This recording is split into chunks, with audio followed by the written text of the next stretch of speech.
નમસ્તે વિદ્યાર્થી મિત્રો, ધોરણ 8 ચેપ્ટર નંબર 13 ધ્વનિ. તો આજે આપણે નવો પાઠ છે 13મો અને એ છે ધ્વનિ. તો ધ્વનિ વિશે આપણે સમજવાનું છે. તો સૌથી પહેલા તો ધ્વનિ કોને કહીશું? ધ્વનિને આપણે બીજા કયા નામથી ઓળખીએ છીએ? તો વિદ્યાર્થી મિત્રો, આપણને ખબર છે કે જે ધ્વનિ છે એ ધ્વનિ એટલે અવાજ થાય છે. શું થાય છે? અવાજ. તો આ જે પણ કોઈ અવાજ છે એ અવાજને આપણે ધ્વનિ તરીકે ઓળખીએ છીએ. તો વિદ્યાર્થી મિત્રો, જ્યારે પણ તમે શાળાએ જાઓ છો તે દરમિયાન શાળામાં તાસ પૂર્ણ થયેલ છે અથવા રિસેસ પડી છે કે પછી રિસેસ પૂર્ણ થઈ ગઈ છે, એવી જ રીતે શાળા છૂટી છે, તેનો ખ્યાલ તમને કેવી રીતે આવે છે? તો જ્યારે પણ તાસ પૂર્ણ થાય છે, રિસેસ પડે છે કે પછી રિસેસ પૂર્ણ થાય છે અથવા તો શાળા છૂટે છે, તે દરમિયાન શાળામાં ઘંટ વગાડવામાં આવે છે.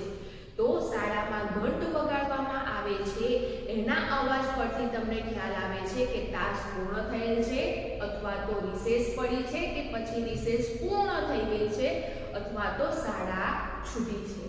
તેવી જ રીતે વિદ્યાર્થી મિત્રો, તમારા ઘરની બહાર કોઈ વ્યક્તિ આવીને ઊભી છે, પરંતુ એ વ્યક્તિ તમારા ઘરનો ડોરબેલ વગાડતી નથી અથવા તો તમારા ઘરનો દરવાજો ખખડાવતી નથી, તો શું તમને ખ્યાલ આવશે કે તમારા ઘરની બહાર કોઈ વ્યક્તિ આવીને ઊભી છે?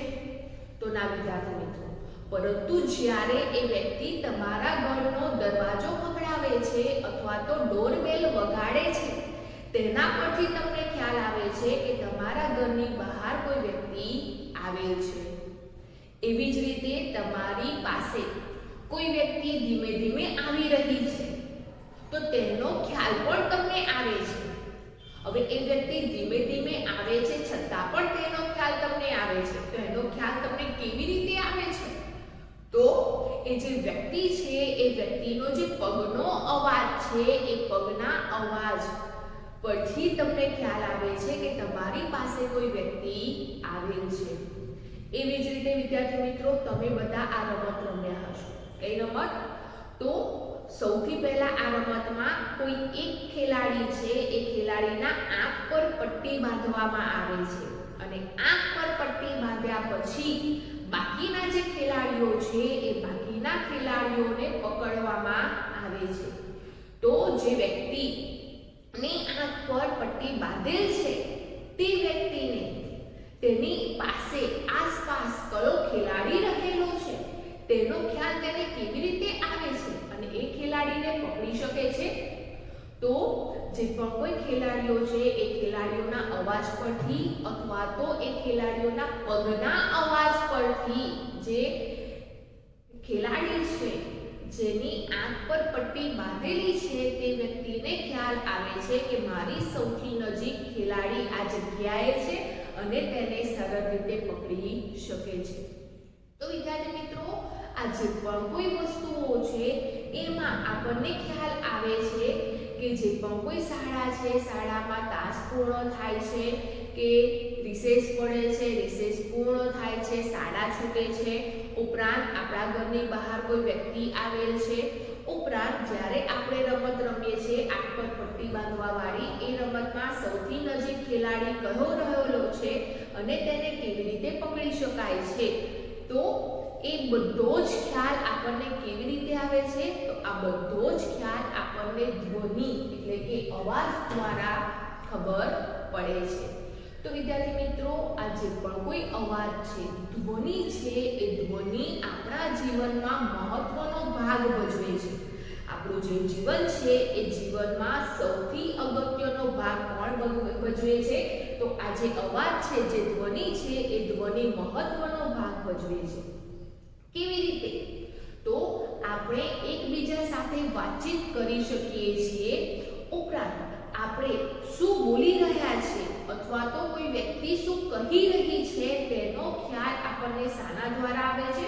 તો તેનો ખ્યાલ, તેની સમજ આપણને ધ્વનિ એટલે કે અવાજ દ્વારા આવે છે. તેવી જ રીતે વિદ્યાર્થી મિત્રો, આપણી આસપાસ વિવિધ પ્રકારના અવાજ આપણે સાંભળીએ છીએ. આપણી આસપાસ જે પણ કોઈ અવાજ છે એ અવાજ આપણે એક જ પ્રકારના નથી સાંભળતા, જુદા જુદા પ્રકારના સાંભળી શકીએ છીએ. શાને કારણે? તો ધ્વનિ છે, અવાજ છે, જેને કારણે આપણે એકબીજા સાથે વાતચીત કરી શકીએ છીએ. સામેની વ્યક્તિ શું બોલી રહી છે, શું કહી રહી છે તેનો ખ્યાલ આપણને આવે છે. ઉપરાંત વિવિધ પ્રકારના અવાજ, ધ્વનિ આપણે સાંભળી શકીએ છીએ, જેથી આપણે કહી શકીએ કે આપણા જીવનમાં ધ્વનિનું મહત્વ રહેલું છે. આ ઉપરાંત વિદ્યાર્થી મિત્રો જુદા જુદા સંગીત વાદ્યો ના અવાજ તમે સાંભળેલા હશે. તો આજે પણ કોઈ જુદા જુદા સંગીતના વાદ્યો છે એ સંગીતના વાદ્યોના અવાજ કેવા જોવા મળે છે? તો એ અવાજ પણ જુદા જુદા જોવા મળે છે. તો અહીંયા આ જે ધ્વનિ છે, અવાજ છે, એ અવાજ કેવી રીતે ઉત્પન્ન થાય છે? ઉપરાંત એ જે ધ્વનિ છે એ ધ્વનિનું પ્રસરણ બીજી જગ્યાએ કેવી રીતે થાય છે? ઉપરાંત એ જે ધ્વનિ છે એ ધ્વનિ અવાજ આપણે કેવી રીતે સાંભળી શકીએ છીએ? અને આપણે આજે પણ કોઈ જુદા જુદા પ્રકારના અવાજ છે એ અવાજ કેવી રીતે સાંભળી શકીએ છીએ? કેમ એક જ પ્રકારના અવાજ આપણે સાંભળી શકતા નથી? તો આજે પણ કોઈ પ્રશ્નો છે એ પ્રશ્નોની ચર્ચા આપણે આ પાઠમાં કરવાની છે. તો સૌથી પહેલા આપણે સમજીએ કે જે ધ્વનિ છે, જે અવાજ છે એ અવાજ કેવી રીતે ઉત્પન્ન થાય છે. તો વિદ્યાર્થી મિત્રો આજે પણ કોઈ ધ્વનિ છે કે અવાજ છે એ કોઈ પણ વસ્તુ છે, કોઈ પણ પદાર્થ છે એને કંપન કરતા ધ્વનિ ઉત્પન્ન થતો જોવા મળે છે. તો સૌથી પહેલા જે ધ્વનિ છે એ ધ્વનિ કેવી રીતે ઉત્પન્ન થાય છે? તો કંપન કરતા પદાર્થ દ્વારા ધ્વનિ ઉત્પન્ન થતો જોવા મળે છે.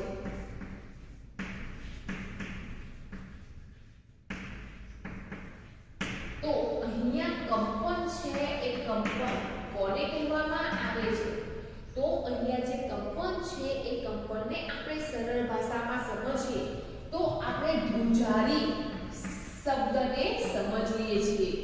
તો આ જે ધ્રુજારી છે એ ધ્રુજારીને કંપન તરીકે ઓળખવામાં આવે છે.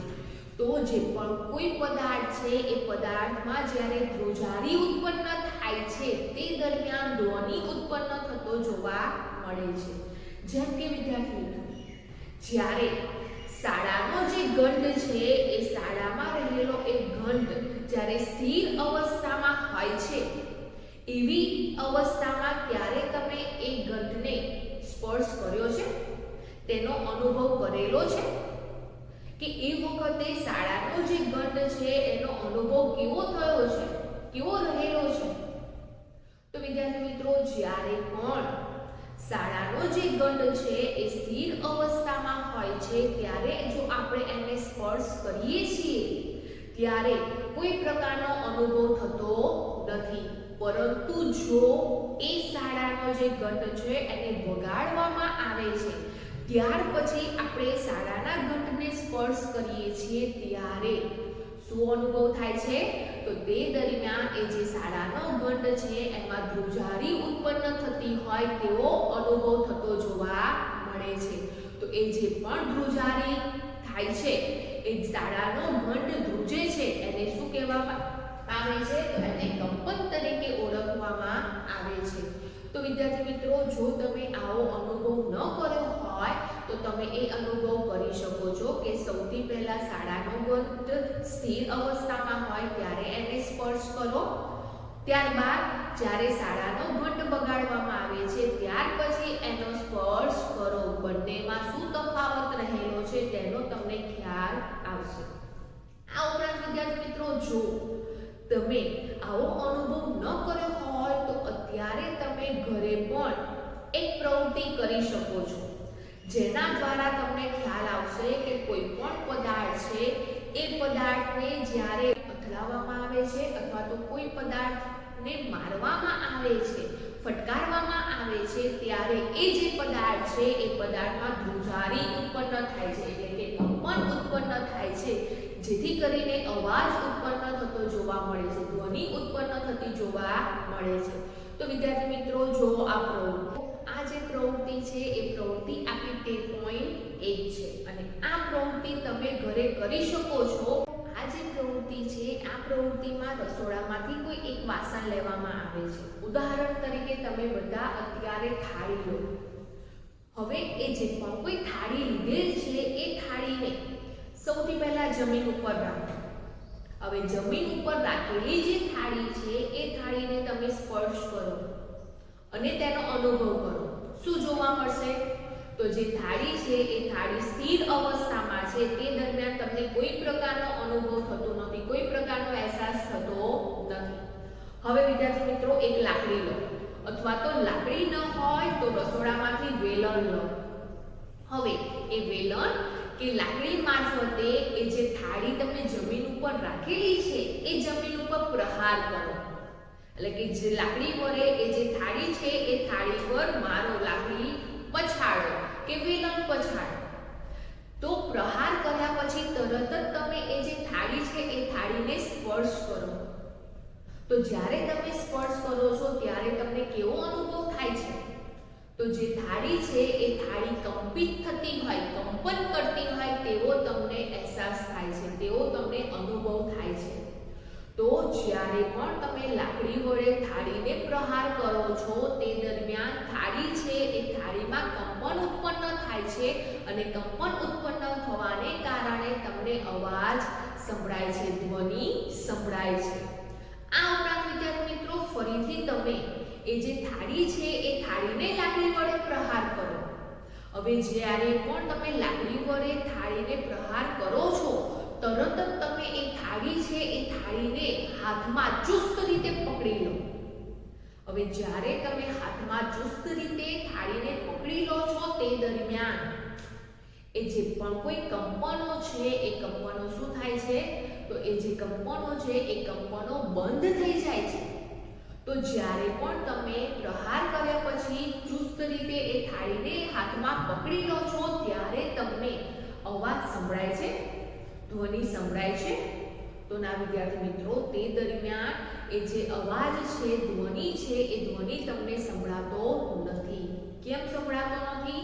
તો જ્યારે પણ તમે થાળીને લાકડી વડે કે વેલણ વડે પ્રહાર કરો છો અને તરત જ એ થાળીને હાથમાં ચુસ્ત રીતે પકડી લો છો તે દરમિયાન એ જે થાળીમાં ઉત્પન્ન થતા કંપનો છે એ કંપનો બંધ થતા જોવા મળે છે, જેથી કરીને તેનો અવાજ તમે સાંભળી શકતા નથી.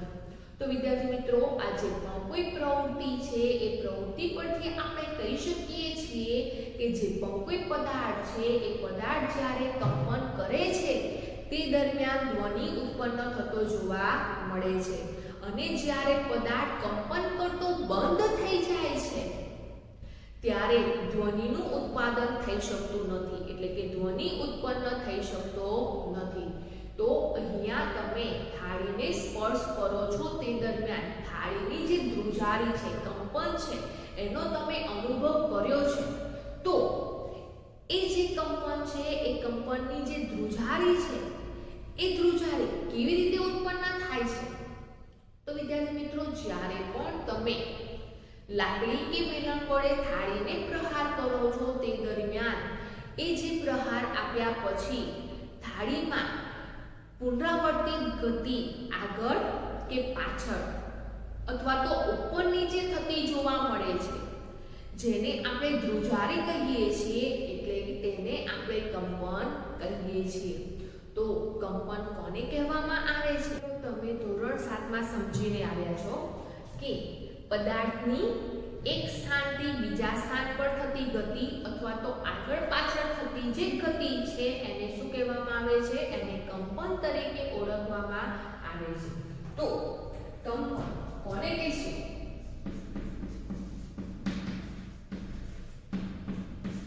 તો જે કંપન છે એ કંપન એટલે જે પણ કોઈ વસ્તુ છે એ વસ્તુની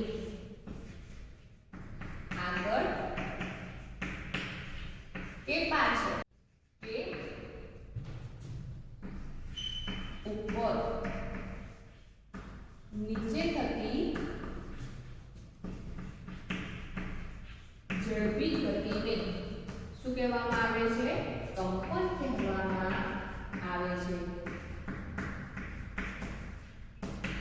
તો આ જે કંપન છે એ કંપન કોને કહેવામાં આવે છે? તો આ જે કંપન છે એ કંપન વિશે તમે ધોરણ 7 માં સમજીને આવ્યા છો કે જે પણ કોઈ પદાર્થ છે એ પદાર્થની એક સ્થાનથી બીજા સ્થાન પર અથવા આગળ પાછળ કે ઉપર નીચે થતી જે ઝડપી ગતિ છે, જે ધ્રુજારી છે, જેને શું કહેવામાં આવે છે? કંપન કહેવામાં આવે છે. તો વિદ્યાર્થી મિત્રો, બીજી એક પ્રવૃત્તિ આપણે સમજીએ કે કંપન દ્વારા ધ્વનિ ઉત્પન્ન થાય છે. તે માટે જોઈએ આપણે પ્રવૃત્તિ 13.2. તો વિદ્યાર્થી મિત્રો, આ જે પ્રવૃત્તિ છે એ પણ તમે ઘરે કરી શકો છો.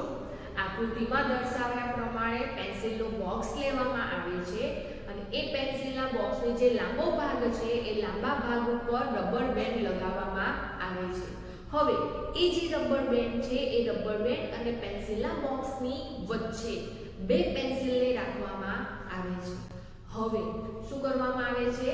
તો રબર બેન્ડ છે એ રબર બેન્ડના મધ્યમાંથી ખેંચવામાં આવે છે. તો જ્યારે તમે રબર બેન્ડને મધ્યમાંથી ખેંચો છો તે દરમિયાન શું રબર બેન્ડ છે એ રબર બેન્ડ કંપન અનુભવે છે? ત્યારે તમને ધ્વનિ સંભળાય છે? તો હા વિદ્યાર્થી મિત્રો, જ્યારે પણ મધ્યમાંથી રબર બેન્ડ ખેંચવામાં આવે છે ત્યારે ધ્વનિ સંભળાય છે. કેમ સંભળાય છે? તો એ જે રબર બેન્ડ છે એ રબર બેન્ડ કંપન અનુભવે છે, કંપન કરતો જોવા મળે છે, જેથી કરીને આપણને ધ્વનિ સંભળાય છે. એવી જ રીતે વિદ્યાર્થી મિત્રો, તમે ઘરે બીજી એક પ્રવૃત્તિ કરી શકો છો. એ જે રબર બેન્ડ છે એ રબર બેન્ડને ખેંચીને તેની મધ્યમાંથી તમે એ રબર બેન્ડને ખેંચીને છોડી શકો છો. તે દરમિયાન શું થશે? તો એ જે ખેંચાયેલું રબર બેન્ડ છે એ ખેંચાયેલા રબર બેન્ડમાંથી તમે મધ્યમાંથી એ રબર બેન્ડને છોડો છો તે દરમિયાન પણ એ જે રબર બેન્ડ છે એ રબર બેન્ડ કંપન અનુભવે છે, કંપન કરે છે અને કંપન કરવાને કારણે એ જે આપણે રબર બેન્ડને મધ્યમાંથી છોડીએ છીએ તે દરમિયાન પણ આપણને અવાજ સંભળાય છે, ધ્વનિ સંભળાય છે. તો આપણે જે થાળી પર લાકડીનો પ્રહાર કરીએ છીએ એ પ્રવૃત્તિ અથવા તો આ જે બીજા નંબરની પ્રવૃત્તિ છે એના પરથી આપણે કહી શકીએ છીએ કે જે પણ કોઈ વસ્તુ છે એ વસ્તુ જ્યારે કંપન કરે છે તે દરમિયાન ધ્વનિ ઉત્પન્ન થતો જોવા મળે છે. તો ધ્વનિ કેવી રીતે ઉત્પન્ન થાય છે? તો કંપન કરતા જે પણ કોઈ પદાર્થ છે એ પદાર્થ દ્વારા ધ્વનિ ઉત્પન્ન થતો જોવા મળે છે. તો વિદ્યાર્થી મિત્રો, તમને પ્રશ્ન પૂછવામાં આવે કે ધ્વનિ કેવી રીતે ઉત્પન્ન થાય છે, કોઈ ઉદાહરણ આપીને સમજાવો. તો ધ્વનિ છે એ ધ્વનિ કંપન કરતા જે પણ કોઈ પદાર્થ છે એ પદાર્થ દ્વારા ઉત્પન્ન થતો જોવા મળે છે અને તેને સમજાવવા માટે તમે શાળાના ઘંટનો, થાળી પર લાકડીનો પ્રહાર અને તેવી જ રીતે રબર બેન્ડનું ઉદાહરણ આપી શકો છો. આ ઉપરાંત વિદ્યાર્થી મિત્રો, જ્યારે પણ કોઈ પણ વસ્તુ છે એ વસ્તુમાં કંપનો થતા બંધ થઈ જાય છે, શું તે દરમિયાન તમને ધ્વનિ સંભળાય છે?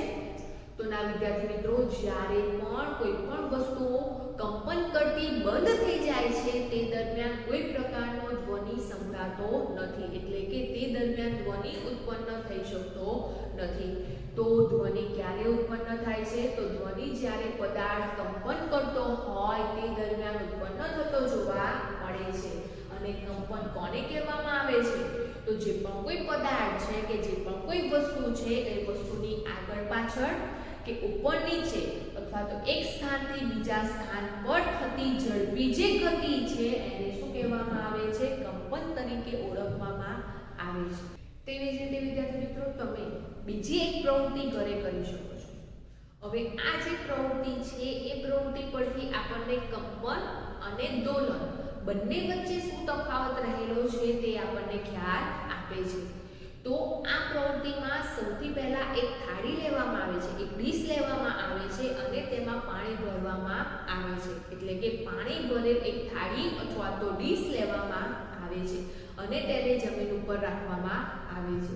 હવે એક ચમચી દ્વારા એ જે ડીશ કે થાળી તમે લીધેલ છે એની ઉપર પ્રહાર કરવામાં આવે છે.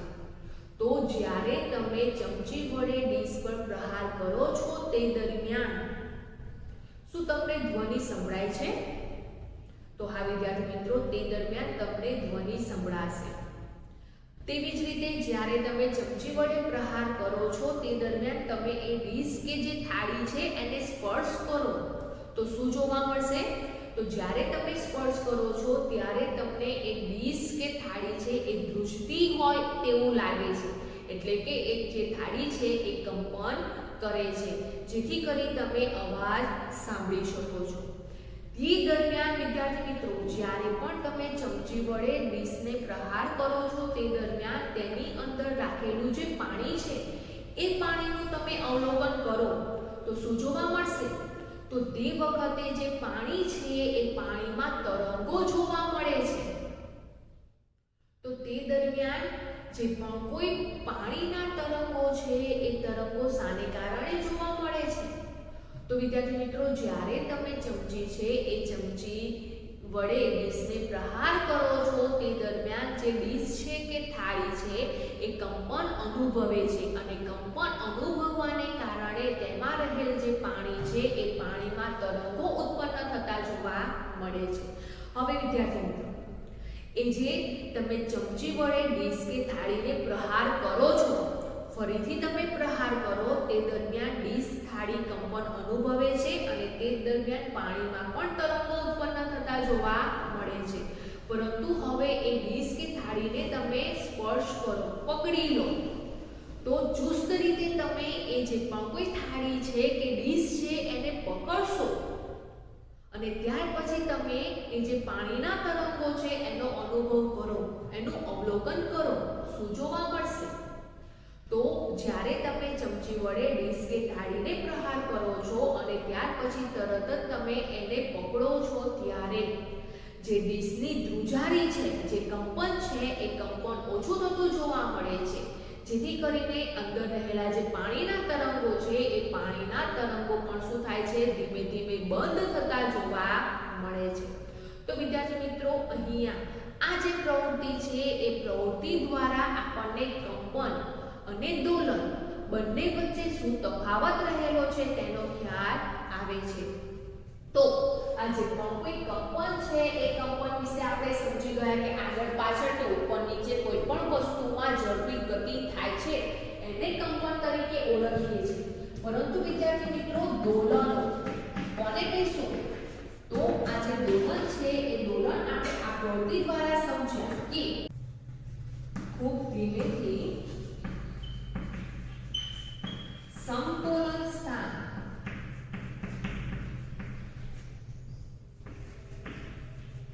ની આસપાસ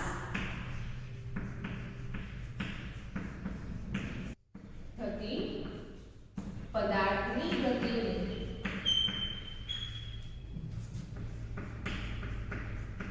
શું કહેવામાં આવે છે? દોલનો કહે છે. તો વિદ્યાર્થી મિત્રો, કંપન જે વસ્તુ છે એ વસ્તુની આગળ પાછળ કે ઉપર નીચે થતી જે ઝડપી ગતિ છે એને આપણે કંપન તરીકે ઓળખીએ છીએ. જ્યારે દોલન કોને કહીએ છીએ?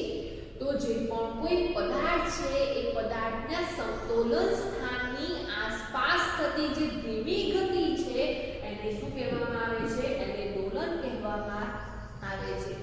ઉદાહરણ તરીકે વિદ્યાર્થી મિત્રો, તમે હિંચકાના દોલનો લઈ શકો છો. એટલે કે જે હિંચકો છે એ હિંચકાનું જે સમતોલન સ્થાન છે, જે જગ્યાએ હિંચકો બાંધેલો છે ત્યાંથી જે હિંચકો છે એ હિંચકો આગળ અને પાછળ ગતિ કરે છે એને શું કહેવામાં આવે છે? તો એને હિંચકાના દોલનો કહેવામાં આવે છે. તો દોલન છે એક સમતોલન સ્થાનની આસપાસ જે ધીમી ગતિ છે એને દોલન તરીકે ઓળખવામાં આવે છે. હવે વિદ્યાર્થી મિત્રો, જ્યારે પણ કોઈ પણ પદાર્થ છે એ પદાર્થ કંપન અનુભવે છે, કંપન કરે છે, એટલે કે કંપિત કરતો જે પણ કોઈ પદાર્થ છે એ પદાર્થની આવૃત્તિ કેવી જોવા મળે છે? તો એ પદાર્થની આવૃત્તિ વધારે જોવા મળે છે. તો કંપન કરતા પદાર્થની આવૃત્તિ કેવી જોવા મળે છે? તો કંપન કરતા પદાર્થની આવૃત્તિ વધારે જોવા મળે છે, જેથી કરીને આપણને અવાજ સંભળાય છે, ધ્વનિ સંભળાય છે.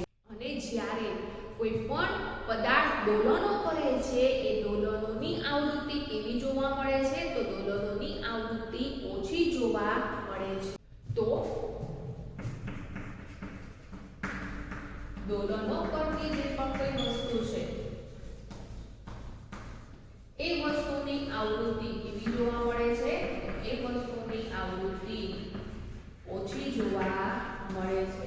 તો વિદ્યાર્થી મિત્રો, જ્યારે કંપન, ધ્રુજારી કરતા જે પણ કોઈ પદાર્થો છે એ પદાર્થોની આવૃત્તિ કેવી જોવા મળે છે? વધારે જોવા મળે છે. પરંતુ જ્યારે દોલન કરતા જે પણ કોઈ પદાર્થો છે એ પદાર્થોની આવૃત્તિ કેવી જોવા મળે છે? ઓછી જોવા મળે છે. આ ઉપરાંત વિદ્યાર્થી મિત્રો, આપણે જે 13.3 પ્રવૃત્તિ સમજ્યા એ 13.3 પ્રવૃત્તિમાં આપણે જોયું કે જ્યારે પણ ડીશ કે થાળી ને ચમચી વડે પ્રહાર કરીએ છીએ ત્યાર પછી એને આપણે પકડીએ છીએ તે દરમિયાન શું થાય છે? તો એ ડીશ કે થાળીના જે કંપનો છે એ કંપનો ધીમે ધીમે ધીમા પડે છે અને અંદર રહેલા જે પાણીના તરંગો છે એ પાણીના તરંગો કેવા જોવા મળે છે? બંધ થઈ જતા જોવા મળે છે. તો વિદ્યાર્થી મિત્રો, આપણે આના પરથી સમજ્યા કે કંપન કરતા જે પણ કોઈ પદાર્થો છે એ ધ્વનિ ઉત્પન્ન કરે છે.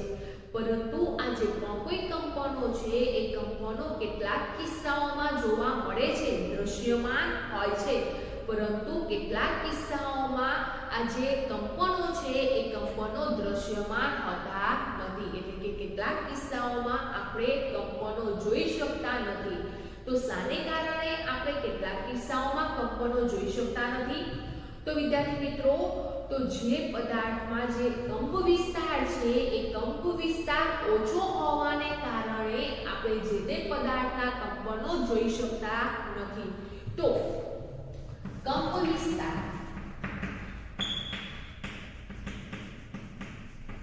ઓછો હોવાથી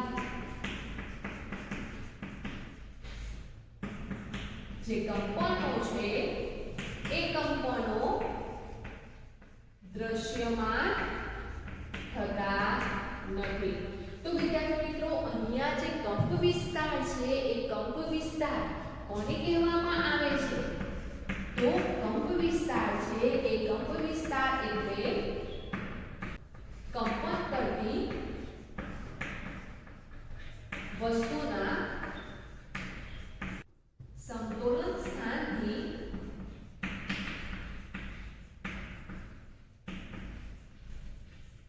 કોઈ એક તરફના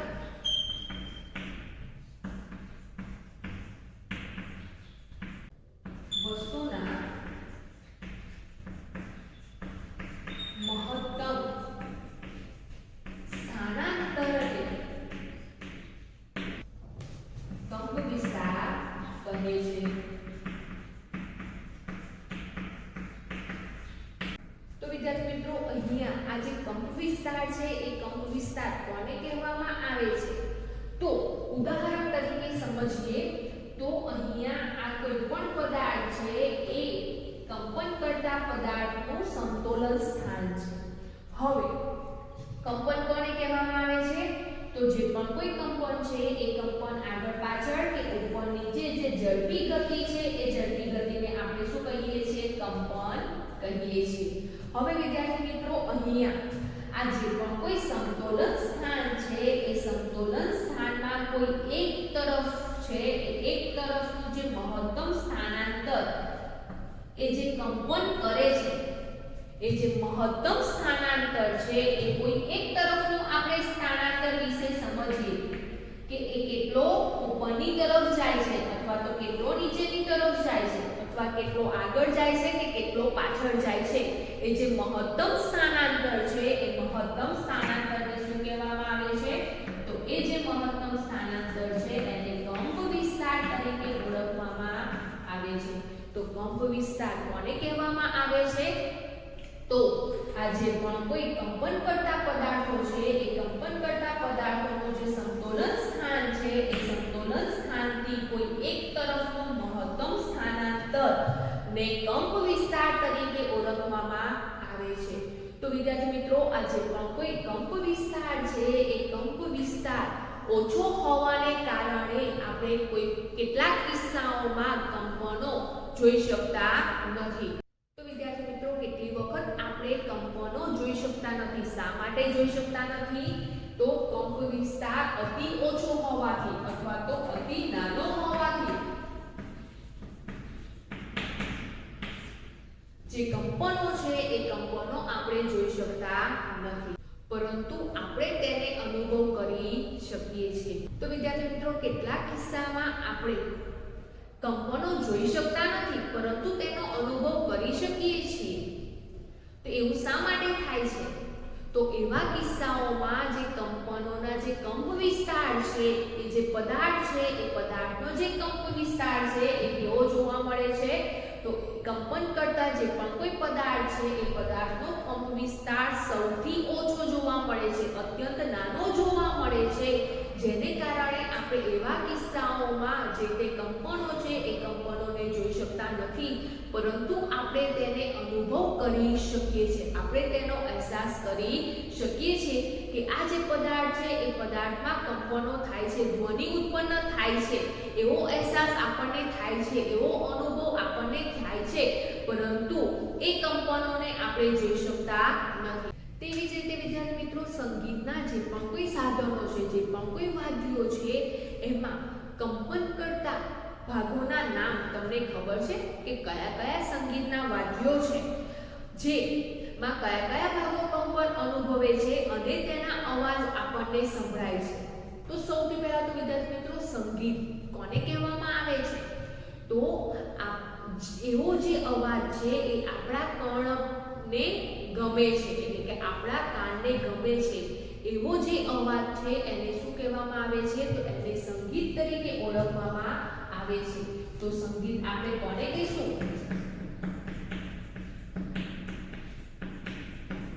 તો કર્ણપ્રિય ધ્વનિ છે, એ કર્ણપ્રિય ધ્વનિને સંગીત તરીકે ઓળખવામાં આવે છે.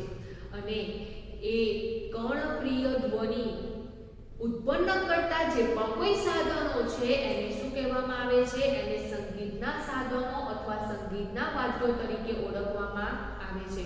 તો જેટલા પણ સંગીતના વાદ્યો છે એમાં આપણને જુદો જુદો અવાજ સંભળાય છે, જુદો જુદો ધ્વનિ સંભળાય છે, પરંતુ એ જે ધ્વનિ છે એ ધ્વનિ કયા ભાગ કંપન થવાથી ઉત્પન્ન થાય છે તેના વિશે આપણે જોઈએ. તો જો વિદ્યાર્થી મિત્રો, આ છે કોષ્ટક આપણું 13.1. આ જે કોષ્ટક છે એ કોષ્ટકમાં સંગીતના વાદ્યો ઉપરાંત ધ્વનિ ઉત્પન્ન કરતો જે પણ કોઈ ભાગ છે એ ભાગ દર્શાવેલ છે. તો સૌથી પહેલા વીણા. જે વીણા છે એ વીણામાં ધ્વનિ ક્યાંથી ઉત્પન્ન થાય છે? એમાં કયો ભાગ કંપન કરતો જોવા મળે છે? તો એમાં જે તણાયેલી દોરી છે એ દોરી દ્વારા ધ્વનિ ઉત્પન્ન થાય છે. એવી જ રીતે તબલા છે, એ તબલા ખેંચાયેલી જે સપાટી છે એ સપાટીને મેમ્બ્રેન તરીકે ઓળખવામાં આવે છે, એ કંપન થાય છે અને ધ્વનિ ઉત્પન્ન કરે છે. એવી જ રીતે વાંસળી. તો વાંસળીમાં જે હવાનો સ્તંભ છે એ હવાનો સ્તંભ કંપન કરે છે અને ધ્વનિ ઉત્પન્ન કરે છે. એવી જ રીતે સિતાર અને જે એક તારો છે એ બંનેમાં તણાયેલી જે દોરી છે એના દ્વારા ધ્વનિ ઉત્પન્ન થતો જોવા મળે છે. એવી જ રીતે કરતાલ. કરતાલમાં પણ હવાનો સ્તંભ છે એ હવાના સ્તંભ કંપન કરે છે અને ધ્વનિ ઉત્પન્ન કરે છે. અને એવી જ રીતે ડ્રમ અને જે ડમરું છે એમાં જે ખેંચાયેલી સપાટી છે એટલે કે જે મેમ્બ્રેન છે એના દ્વારા ધ્વનિ ઉત્પન્ન થતો જોવા મળે છે. તેવી જ રીતે વિદ્યાર્થી મિત્રો, તમે મંજીરા કે માણ જોયા હશે. તો અહીંયા જે માણ છે એ માણ કોને કહેવામાં આવે છે? તો જો વિદ્યાર્થી મિત્રો, આ આકૃતિ છે એ માણની છે, જેમાં સાંકડા મોઢાવાળા માટીનો ઘડો જોવા મળે છે. તો મંજીરા, માણ, માટીના ઘડા અને કરતાલ, આ જે પણ કોઈ સંગીતના વાદ્યો છે એ સંગીતના વાદ્યોને ફક્ત ટીપવાથી કે અથડાવવામાં આવે છે ત્યારે શું થાય છે? તો તે દરમિયાન એ જે પણ કોઈ ભાગો છે એ ભાગો કંપન અનુભવે છે અને ધ્વનિ ઉત્પન્ન થતો જોવા મળે છે. તો વિદ્યાર્થી મિત્રો, સંગીતના સાધનો, સંગીતના વાદ્યો કોને કહેવામાં આવે છે? તો જે પણ કોઈ ધ્વનિ, અવાજ આપણને કર્ણપ્રિય છે, આપણને એ અવાજ સાંભળીને ખુશી થાય છે, એવા અવાજને સંગીત તરીકે ઓળખવામાં આવે છે. અને એવા જે જુદા જુદા પ્રકારના અવાજ ઉત્પન્ન કરતા જે સાધનો છે એને સંગીતના વાદ્યો અથવા તો સંગીતના સાધનો તરીકે ઓળખવામાં આવે છે. હવે આ જે સંગીતના વાદ્યો છે એમાં ધ્વનિ કેવી રીતે ઉત્પન્ન થાય છે? તો હમણાં આપણે કોષ્ટક દ્વારા સમજ્યા કે જે પણ કોઈ સંગીતના વાદ્યો છે એ સંગીતના વાદ્યોમાં જે તણાયેલી દોરી છે અથવા હવાનો જે સ્તંભ છે કે જે ખેંચાયેલી સપાટી છે તે કંપન કરતા ધ્વનિ ઉત્પન્ન થતો જોવા મળે છે. ઉપરાંત આપણે મંજીરા કે જે માળ છે એને ટીપવામાં આવે અથવા તો તેને અથડાવવામાં આવે છે ત્યારે એ જે વાદ્ય છે, એ જે સાધનો છે એ કંપન અનુભવે છે અને ધ્વનિ ઉત્પન્ન કરે છે. તો સંગીતના સાધનોમાં તણાયેલી દોરી, ખેંચાયેલી દોરી અથવા ખેંચાયેલી સપાટી, હવાનો સ્તંભ અથવા તો એ સાધનોને ટીપતા અથવા તો અથડાવતા ધ્વનિ ઉત્પન્ન થતો જોવા મળે છે. તેવી જ રીતે વિદ્યાર્થી મિત્રો, પ્રવૃત્તિ 13.5 છે. હવે આ જે પ્રવૃત્તિ છે એ પ્રવૃત્તિમાં 6 થી 8 પ્યાલા લેવામાં આવે છે. હવે એ જે પ્યાલા છે એ પ્યાલા અહીંયા આકૃતિમાં દર્શાવ્યા પ્રમાણે ગોઠવવામાં આવે છે. ઉપરાંત આ જે પણ કોઈ પ્યાલા છે એ પ્યાલામાં ધીમે ધીમે વધતા જતા સ્તર મુજબ પાણી ભરવામાં આવે છે.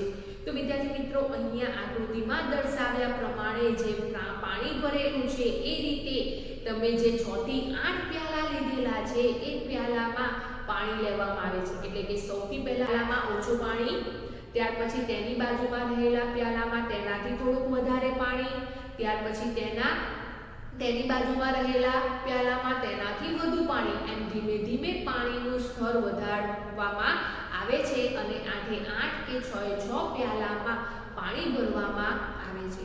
હવે વિદ્યાર્થી મિત્રો, આ જે પ્યાલામાં પાણી રહેલ છે તેમાં પેન્સિલ વડે એ જે પણ કોઈ પ્યાલા છે એ પ્યાલા પર પ્રહાર કરવામાં આવે છે. તો ધીમે ધીમે તમે પ્યાલા પર પેન્સિલને પ્રહાર કરો તો શું જોવા મળશે?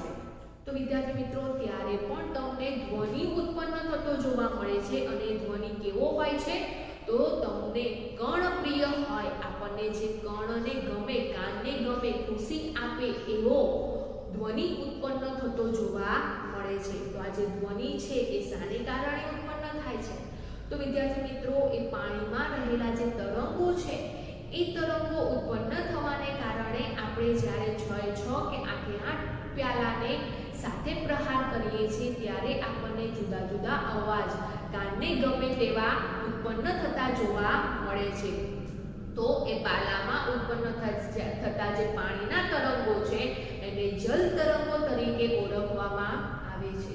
તો વિદ્યાર્થી મિત્રો, જે પ્યાલામાં પાણીનું પ્રમાણ ઓછું છે ત્યારે એ પ્યાલાને પ્રહાર કરવામાં આવે છે. તે દરમિયાન કંપનની જે આવૃત્તિ છે એ આવૃત્તિ કેવી જોવા મળે છે? ઓછી જોવા મળે છે. તો ઓછી આવૃત્તિ વાળો ધ્વનિ ઉત્પન્ન થતો જોવા મળે છે. પણ જેમ જેમ પાણીનું પ્રમાણ વધતું જાય છે તેમ તેમ પ્રહાર કરવામાં આવે છે તેમ તેમ તેનું આવૃત્તિ છે એ આવૃત્તિ વધતી જાય છે અને વધતી જતી આવૃત્તિ વાળો ધ્વનિ ઉત્પન્ન થતો જોવા મળે છે. એટલે કે જુદો જુદો ધ્વનિ આપણે સાંભળી શકીએ છીએ. તો શાને કારણે આપણે જુદો જુદો ધ્વનિ સાંભળીએ છીએ? તો ઓછા પ્રમાણમાં રહેલું જે પાણી છે એ ઓછી આવૃત્તિ વાળો ધ્વનિ ઉત્પન્ન કરે છે. તેવી જ રીતે વધારે પ્રમાણમાં રહેલું જે પાણી છે એ વધારે આવૃત્તિ ધરાવતો અવાજ ઉત્પન્ન કરે છે. તો આમ જે જલ તરંગ છે એ જલ તરંગ દ્વારા આપણે જુદા જુદા અવાજ સાંભળી શકીએ છીએ. તો વિદ્યાર્થી મિત્રો, આજે આપણે 5 પ્રવૃત્તિ સમજ્યા અને 5 પ્રવૃત્તિ પરથી આપણે કહી શકીએ છીએ કે જે પણ કોઈ પદાર્થ કંપન કરે છે, કંપન અનુભવે છે, એટલે કંપન કરતો જે પણ કોઈ પદાર્થ છે એ પદાર્થ દ્વારા ધ્વનિ ઉત્પન્ન થતો જોવા મળે છે. જો આવૃત્તિ કંપન કરતો જે પણ કોઈ પદાર્થ છે એ પદાર્થની આવૃત્તિ કેવી જોવા મળે છે? વધારે જોવા મળે છે. પરંતુ કેટલાક કિસ્સામાં આપણે કંપનો જોઈ શકતા નથી પરંતુ અનુભવ કરી શકીએ છીએ. તો શા માટે આપણે કંપનો જોઈ શકતા નથી? તો એ વખતે એ જે પણ કંપન કરતો પદાર્થ છે એનો કંપ વિસ્તાર કેવો જોવા મળે છે? ઓછો જોવા મળે છે, જેથી કરીને આપણે એ જે કંપનો છે એ કંપનોને જોઈ શકતા નથી.